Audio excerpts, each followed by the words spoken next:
Hey guys, welcome back to my YouTube channel. ಎಲ್ಲರೂ ಹೇಗಿದ್ದೀರಾ? Hope ಎಲ್ಲರೂ ಚೆನ್ನಾಗಿದ್ದೀರಾ ಅಂತ ಹೇಳಿಬಿಟ್ಟು ಇವತ್ತಿನ ವಿಡಿಯೋ ಸ್ಟಾರ್ಟ್ ಮಾಡೋಣ. ಇವತ್ತಿನ ವಿಡಿಯೋ ಏನಂದರೆ, ಎಲ್ಲರಿಗೂ ಸರ್ವರಿಗೂ ಗಣೇಶ ಚತುರ್ಥಿಯ ಹಾರ್ದಿಕ ಶುಭಾಶಯಗಳು. ಗಣೇಶ ನಿಮ್ಮೆಲ್ಲರಿಗೂ ಆಯುಷ್ಯ ಆರೋಗ್ಯ ಕೊಟ್ಟು ಕಾಪಾಡಲಿ. ಯಾವಾಗಲೂ ಖುಷಿಯಾಗಿರಿ, ನಗಿಸ್ತಾ ಇರಿ, ನೀವು ನಗ್ತಾಯಿರಿ, ಖುಷಿಯಾಗಿರಿ. ಆ್ಯಂಡ್ ಆಯಸ್ಸು ಆರೋಗ್ಯ ಕೊಟ್ಟು ನಿಮ್ಮನ್ನು ನಿಮ್ಮ ಕುಟುಂಬನ ಕಾಪಾಡಲಿ ಅಂತ ಕೇಳ್ಕೊತ ಇವತ್ತಿನ ವಿಡಿಯೋ ಸ್ಟಾರ್ಟ್ ಮಾಡೋಣ. ಆ್ಯಸ್ ಇಟ್ ಈಸ್ ಎಲ್ಲರ ಮನೆಯಲ್ಲಿ ಇರೋ ಥರನೇ ನಮ್ಮ ಮನೆಯಲ್ಲಿ ಎಸ್ಪೆಷಲಿ ಮಾಡ್ತಾರೆ. ಬಟ್ ಸ್ಟಿಲ್ ನಾನು ಪಿ ಜಿಯಲ್ಲಿ ಸ್ಟೇ ಆಗಿರೋದ್ರಿಂದ ನಾನು ಪಿ ಜಿಯಲ್ಲಿ ನನ್ನ ಎವ್ರಿ ಮಂತ್ ಲೈಕ್ ಅಂದರೆ ಏನು ಮಾಡ್ತೀನಲ್ವ, ಸಂಕಷ್ಟ ಚತುರ್ಥಿ ಮಾಡೋದಿನ ಆ ಗಣೇಶ ಮೂರ್ತಿ ಅಫ್ಕೋರ್ಸ್ ನಾನು ಕ್ಯಾರಿ ಮಾಡ್ತೀನಿ ಯಾವಾಗಲೂ.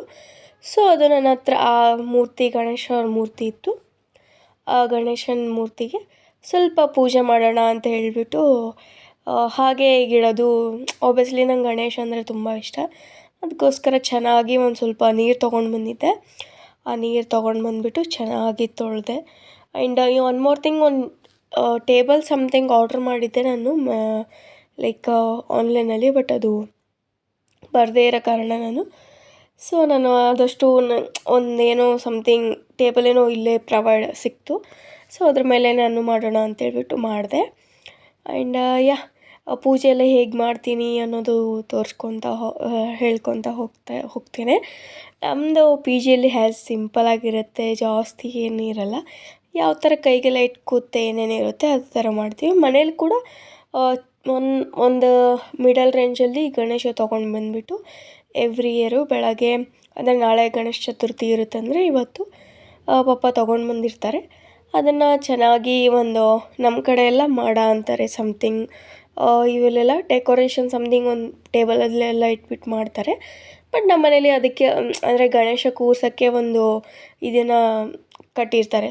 ಸೊ ಅದರಲ್ಲಿ ಗಣೇಶನ ಪ್ಲೇಸ್ ಮಾಡಿಬಿಟ್ಟು ಅದರೆಲ್ಲ ಫುಲ್ ಸ್ವಚ್ಛ ಮಾಡಿ ಕ್ಲೀನ್ ಮಾಡಿಬಿಟ್ಟು ಅದರಲ್ಲಿ ಸ್ವಲ್ಪ ಒಂದು ಮಣೆ ಏನೋ ಇಟ್ಬಿಟ್ಟು ಅದ್ರ ಮೇಲೆ ಅದನ್ನು ಚೆನ್ನಾಗಿ ತೊಳೆದ್ಬಿಟ್ಟು ಅದ್ರ ಮೇಲೆ ಸ್ವಲ್ಪ ಒಂದು ಬ್ಲೌಸ್ ಪೀಸ್ ಸಮಥಿಂಗ್ ಹಾಕಿ ಅದ್ರ ಮೇಲೆ ಅಕ್ಕಿ ಕಾಳು ಏನಿರುತ್ತೋ ಅದನ್ನು ಹಾಕಿ ಅದ್ರ ಮೇಲೆ ಗಣೇಶನ ಕೂರಿಸ್ಬಿಟ್ಟು ಆಮೇಲೆ ಗಣೇಶನ ಪೂಜೆ ಎಲ್ಲ ಮಾಡ್ತಾರೆ ಮನೆಯಲ್ಲಾದ್ರೂ ಅಮ್ಮ. ಆ್ಯಂಡ್ ಎಲ್ಲರೂ ಅಂದರೆ ಅಮ್ಮ, ನಾನು ಎಸ್ಪೆಷಲಿ ತಲೆ ಸ್ನಾನ ಮಾಡಿಬಿಟ್ಟು ಅಮ್ಮನೂ ಪೂಜೆ, ಇಲ್ಲಾಂದರೆ ನಾನು ಪೂಜೆ ಮಾಡಿರ್ತಿದ್ದೆ, ಅಮ್ಮನೂ ಪೂಜೆ ಮಾಡಿರ್ತಿದ್ರು. ಸೊ ಅದಾದಮೇಲೆ ಏನಂತಾರೆ, ಆ್ಯಸ್ ಇಟ್ ಈಸ್ ಎಲ್ಲ ಡೆಕೋರೇಷನ್ ಹೂವಿನಿಂದಲೇ ತುಂಬಿಸಿರ್ತಿದ್ವಿ. ಒಂದು ಸ್ವಲ್ಪ ತೋರಣ ಕಟ್ತಿದ್ವಿ, ಮಾವಿನಕಾಯಿ ತೋರಣ, ಎಲೆ ತೋರಣ. ಅದು ಕಟ್ಟಿದ್ಮೇಲೆ ಸ್ವಲ್ಪ ಅದಕ್ಕೆ ಚುರುಮುರಿ ಹಾರ ಅಂತಾರೆ. ಚುರುಮುರಿ ಹಾರಕ್ಕೆ ಈ ಕಡೆ ಏನೋ ಅಂತಾರೆ, ಐ ಡೋಂಟ್ ನೋ. ನಮ್ಮ ಕಡೆ ಎಲ್ಲ ಚುರುಮುರಿ ಅಂತಾರೆ. ಸೊ ಅದನ್ನು ಚೆನ್ನಾಗಿ ಹಾರ ಮಾಡಿಬಿಟ್ಟು ಅದನ್ನು ಬೇರೆ ಹಾಕಿ, ಆ್ಯಂಡ್ ಎಕ್ಕದ ಹೂ ಇರುತ್ತಲ್ವ ಅದು ಕೂಡ ಹಾರ ಮಾಡಿ ಹಾಕಿ ಚೆನ್ನಾಗಿ ಫುಲ್ಲು ಹೂವಿಂದ ಡೆಕೋರೇಷನ್ ಮಾಡಿಬಿಟ್ಟು, ಯಾವುದೋ ಹಣ್ಸ್ ಎಲ್ಲ ಇದೆ ಅಂದರೆ ಫ್ರೂಟ್ಸ್ ಎಲ್ಲ ತೊಗೊಂಡು ಬಂದಿರ್ತಿದ್ವಿ ನಾವು. ಆ್ಯಪಲ್ ಆಗಿರ್ಬೋದು, ಗೋ ಆಗಿರ್ಬೋದು, ಲೈಕ್ ಬನಾನಾ ಆಗಿರ್ಬೋದು, ಎಸ್ಪೆಷಲಿ ಬನಾನಾ ಜಾಸ್ತಿ ಇಡ್ತಾರೆ. ಅದಾದಮೇಲೆ ಸಪೋಟ ಸಮಥಿಂಗ್, ದಾಳಿಂಬ್ರೆ, ಈ ಥರ ಎಲ್ಲ ತೊಗೊಂಡು ಬಂದು ನಾವು ದೇವ್ರ ಮುಂದೆ ಅರ್ಪಣೆ ಮಾಡ್ತಿದ್ವಿ. ಅದಾದಮೇಲೆ ಆ್ಯಸ್ ಇಟ್ ಈಸ್ ಸ್ವಲ್ಪ ಹೊತ್ತಾದಮೇಲೆ ಮೋದಕ ಅದೆಲ್ಲ ಮಾಡಿಬಿಟ್ಟು ಒಂದು 5 ಮೋದಕ ಚೆನ್ನಾಗಿ ಸ್ಟಫಿಂಗ್ಸ್ ಎಲ್ಲ ಮಾಡಿಬಿಟ್ಟು ಚೆನ್ನಾಗಿ ಬೇಯಿಸ್ತಿದ್ವಿ ನಾವೆಲ್ಲ. ಬೇರೆಯವರು ಬೇರೆ ಥರ ಅಂದರೆ ಲೈಕ್ ಕೆಲವೊಬ್ಬರು ಅದನ್ನು ಫ್ರೈ ಮಾಡ್ತಾರೆ, ಬಟ್ ನಾವು ಅದನ್ನು ಹಬೆಯಲ್ಲೇ ಬೇಯಿಸ್ತಾಯಿದ್ವಿ. ಸೊ ಅದಾದಮೇಲೆ ಸ್ವಲ್ಪ ಆರತಿ ಎಲ್ಲ ಮಾಡಿಬಿಟ್ಟು ಚೆನ್ನಾಗಿ ಲೈಕ್ ಅಂದರೆ ಒಂದು ಗಂಧದ ಕಡ್ಡಿ ಹಚ್ಚಿ ದೇವ್ರನ್ನ ಚೆನ್ನಾಗಿ ಅಂದರೆ ಪೂಜೆ ಎಲ್ಲ ಮಾಡಿಬಿಟ್ಟು ವಿಭೂತಿ ಕುಂಕುಮ ಎಲ್ಲ ಹಚ್ಬಿಟ್ಟು ಇವೆಲ್ಲ ಡೆಕೋರೇಷನ್ನು ಈ ಹಾರ ಎಲ್ಲ ಹೇಳಿದ್ನಲ್ಲ ಅದನ್ನೆಲ್ಲ ಹಾಕಿಬಿಟ್ಟು ಅದಾದಮೇಲೆ ಸ್ವಲ್ಪ ಹಣ್ಣು ಎಲ್ಲ ಇಟ್ಬಿಟ್ಟು ಒಂದು ಸ್ವಲ್ಪ ತಾಗೋದು ಅಂದರೆ ಲೈಕ್ ಒಂದು 11 o'clock 10 o'clock ತನಕ, 10 ಗಂಟೆ 11 ಗಂಟೆ ಅಷ್ಟೊತ್ತಿಗೆ ಚೆನ್ನಾಗಿ ನೈವೇದ್ಯ ಮಾಡ್ತಿದ್ರು. ರೈಸ್ ಮತ್ತು ಮೋದಕ ಮಾಡಿಬಿಟ್ಟು ನೈವೇದ್ಯ ಹಿಡಿದ್ಬಿಟ್ಟು ದೇವರಿಗೆ ಅರ್ಪಣೆ ಮಾಡಿ ಅದಾದಮೇಲೆ ಸ್ವಲ್ಪ ಆರತಿ ಮತ್ತು ಗಂಧದ ಕಡ್ಡಿ ಏನಿರುತ್ತೆ ಅದನ್ನು ಬೆಳಗ್ಬಿಟ್ಟು ಡೈಲಿ 15 ಬಸ್ಕಿ ಹೊಡಿತಿದ್ವಿ. ಅಮ್ಮ ಹೊಡಿತಿರ್ಲಿಲ್ಲ, ನಾನು ಹೊಡಿತಿದ್ದೆ.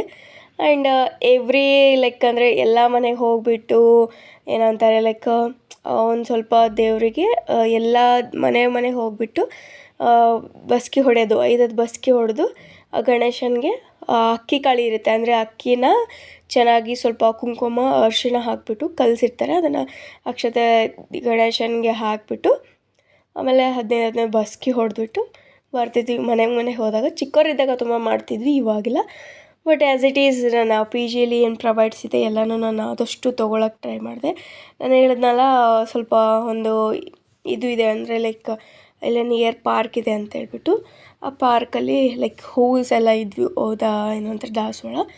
ಸೊ ಅದಕ್ಕೆ ಚೆನ್ನಾಗಿ ದೇವ್ರನ್ನ ಗಣೇಶನ ತೊಳೆದ್ಬಿಟ್ಟು ಆಫ್ಟರ್ ನಾನು ಒಂದು ಬ್ಲೌಸ್ ಪೀಸ್ ಏನಿದೆ ಸಂಕಷ್ಟ ಚತುರ್ಥಿಗೆ ಏನು ಇಡ್ತೀನೋ ಅದನ್ನೇ ನಾನು ಗಣೇಶ ಚತುರ್ಥಿಗೆ ಕೂಡ ನಾನು ಅದನ್ನೇ ಚೆನ್ನಾಗಿ ಫೋಲ್ಡ್ ಮಾಡಿಬಿಟ್ಟು ಇಟ್ಟೆ. ಅದ್ರ ಮೇಲೆ ಸ್ವಲ್ಪ ಅಕ್ಕಿನ ಹಾಕಿಬಿಟ್ಟು ಆಫ್ಟರ್ ದ್ಯಾಟ್ ಗಣೇಶನ ಕೂರಿಸಿ ಶ್ರೀಗಂಧ ಇದೆ ನನ್ನ ಹತ್ರ. ಸೊ ಶ್ರೀಗಂಧ ಹಚ್ಬಿಟ್ಟು ಆಮೇಲೆ ಸ್ವಲ್ಪ ಆ ಕಡೆ ದಾಸವಾಳ ತೊಗೊಂಡು ಬಂದಿದ್ದೆ 2 ಹೂವು, ಆ ದಾಸವಾಳನೂ ಕೂಡ ಇಟ್ಟೆ. ಆ್ಯಂಡ್ ನಾನು ಮಾರ್ಕೆಟ್ಗೆಲ್ಲ ಹೋಗಿದ್ದೆ, ಬಟ್ ಅದು ವೀಡಿಯೋಸ್ ತೋರ್ಸೋಕ್ಕಾಗಿರಲಿಲ್ಲ. ಅದಾದಮೇಲೆ ತದನಂತರ ಲೈಕ್ ಹಣ್ಣಿದ್ವು ನನ್ನ ಹತ್ರ, ಮೊನ್ನೆ ಪರ್ಚೇಸ್ ಮಾಡಿದ್ನಂತ ಹೇಳಿದ್ನಲ್ಲ ಸಂಡೇ ಪರ್ಚೇಸ್ ಮಾಡಿದಾಗ ತೊಗೊಂಡು ಬಂದಿದ್ದೆ ನಾನು. ನಂಗೆ ಐಡಿಯಾ ಇರಲಿಲ್ಲ ಇದಕ್ಕೆ ಅಂತ ಹೇಳ್ಬಿಟ್ಟು, ಕಾಮನಾಗಿ ತಿನ್ಬೇಕು ಅನಿಸಿತ್ತು, ಸೊ ತೊಗೊಂಡು ಬಂದಿದ್ದೆ. ಅದಕ್ಕೋಸ್ಕರ ತಂದಾಗ ಲೈಕ್ ದೇವ್ರಿಗೆ ಇಡೋಣ ಅಂತ ಹೇಳ್ಬಿಟ್ಟು 2 ಗೋವಾ ಹಣ್ಣು ಇಟ್ಟೆ ಆ್ಯಂಡ್ ಲೆಮನ್ ಕೂಡ ಇಟ್ಟೆ. ಆ್ಯಂಡ್ ನಾವು ಇನ್ನೊಂದೇನೆಂದರೆ, ನಮ್ಮ ಕಡೆ ಎಲ್ಲ ಯಾವುದು ದೇವ್ರಿಗೆ ಪ್ರಸಾದವಾಗಿ ಹಣ್ಣುಗಳ್ನ ಎಲ್ಲ ಇಡ್ತೀವೋ ಆ ಹಣ್ಣಿಗೆ ಕೂಡ ನಾವು ಪೂಜೆನ ಮಾಡ್ತೀವಿ. ಎಷ್ಟಾಗುತ್ತೋ ಲೈಕ್ ನಾನು ಪ್ರತಿ ಸಂಕಷ್ಟ ಚತುರ್ಥಿ ಮಾಡೋವಾಗ ಕೂಡ ನಾನು ಬಾಳೆಹಣ್ಣು ಫುಲ್ ತೊಳೆಯಲ್ಲ, ಮೇಲೆ ಎಲ್ಲಿ ಕುಂಕುಮ ವಿಭೂತಿನ ಹಚ್ತೀವಿ ಅಲ್ಲಿ ಸ್ವಲ್ಪ ಹಿಂಗೆ ನೀರಿಗೆ ಸಿಂಪಡಿಸ್ಬಿಟ್ಟು ಅಲ್ಲಿ ಕುಂಕುಮ ವಿಭೂತಿನ ಹಾಸ್ತೀವಿ. ಅದೇ ಥರನೂ ಇಲ್ಲಿನೂ ಕೂಡ ನಾನು ಅದನ್ನೇ ಮಾಡಿದೆ. ಏನಂತಾರೆ, ಹಣ್ಣಿಗೆ ಕುಂಕುಮ ವಿಭೂತಿನ ಅಪ್ಲೈ ಮಾಡಿಬಿಟ್ಟು ಅಲ್ಲಿ ಲೆಮನ್ ಕೂಡ ಮಾಡಿದೆ. ಆ್ಯಂಡ್ ಅದಾದಮೇಲೆ ನನಗೆ ಸ್ವಲ್ಪ ಹೊರಗಡೆ ಎಲ್ಲ ಹೋದಾಗ ಲೈಕ್ ಅಂದರೆ ಕೆಲವೊಂದು ಹೂವನ್ನ ತೊಗೊಂಡು, ಮತ್ತು ಗಂಧ ಕಡ್ಡಿ ನನ್ನ ಹತ್ರ ಇರಲಿಲ್ಲ, ಅದು ಕೂಡ ತೊಗೊಂಡು ಬಂದು ಸ್ವಲ್ಪ ದೇವರಿಗೆ ಏನಂತಾರೆ ಲೈಕ್ ಕೊಬ್ಬರಿ ಆ್ಯಂಡ್ ಬೆಲ್ಲನ ನೈವೇದ್ಯ ಮಾಡೋಣ ಅಂದ್ಕೊಂಡೆ. ಬಟ್ ಅಪ್ರಾಕ್ಸಿಮೇಟ್ ಗೊತ್ತಿಲ್ಲ, ನಾನು ಹೊರಗಡೆ ಸ್ವಲ್ಪ ತೊಗೊಂಡು ಬಂದೆ. ಅದನ್ನು ತೊಗೊಂಡು ಬಂದುಬಿಟ್ಟು ಅದು ಕೂಡ ನೈವೇದ್ಯವಾಗಿ ಅರ್ಪಣೆ ಮಾಡಿದೆ. ಆ್ಯಂಡ್ ತುಂಬ ಚೆನ್ನಾಗಿ ಅಲಂಕಾರ ಕೂಡ ನಾನು ಮಾಡಿದೆ. ಆ್ಯಕ್ಚುಲಿ ನನಗೆ ಎಷ್ಟು ಸ್ಯಾಟಿಸ್ಫ್ಯಾಕ್ಷನ್ ಆಗುತ್ತೋ ಅಷ್ಟು ಮಾಡಿದೆ. ಬಟ್ ಇನ್ನೊಂದು ಸ್ವಲ್ಪ ಹೇಳಿದ್ನಲ್ಲ, ಅದು ಟೇಬಲ್ ಚೆನ್ನಾಗಿ ಬಂದಿದ್ದರೆ ಹ್ಯಾಂಗ್ ಮಾಡಿಬಿಟ್ಟು ಇನ್ನೂ ಚೆನ್ನಾಗಿ ಮಾಡ್ಬೇಕು ಅಂದ್ಕೊಂಡಿದ್ದೆ. ಬಟ್ ಆಗಲೇ ಇಟ್ಸ್ ಓಕೆ. ಬಟ್ ಎಷ್ಟಾಗುತ್ತೆ ಅಷ್ಟು ಹೇಳಿದ್ನಲ್ಲ, ಹೂವನ್ನ ಫ್ಲವರ್ನ ತೊಗೊಂಡು. ಆ್ಯಂಡ್ ಎವ್ರಿ ಇಯರ್ ಥರನೂ ಈ ಇಯರ್ ನಮ್ಮಮ್ಮ ಚೆನ್ನಾಗಿ ಡೆಕೋರೇಷನ್ ಮಾಡಿದರು. ಆ ಕ್ಲಿಪ್ಸ್ನ ಹಾಕೋಕ್ಕೆ ಆಗಿಲ್ಲ. And thank you so much for watching and subscribe ಮಾಡ್ಕೊಳ್ಳಿ. Thank you.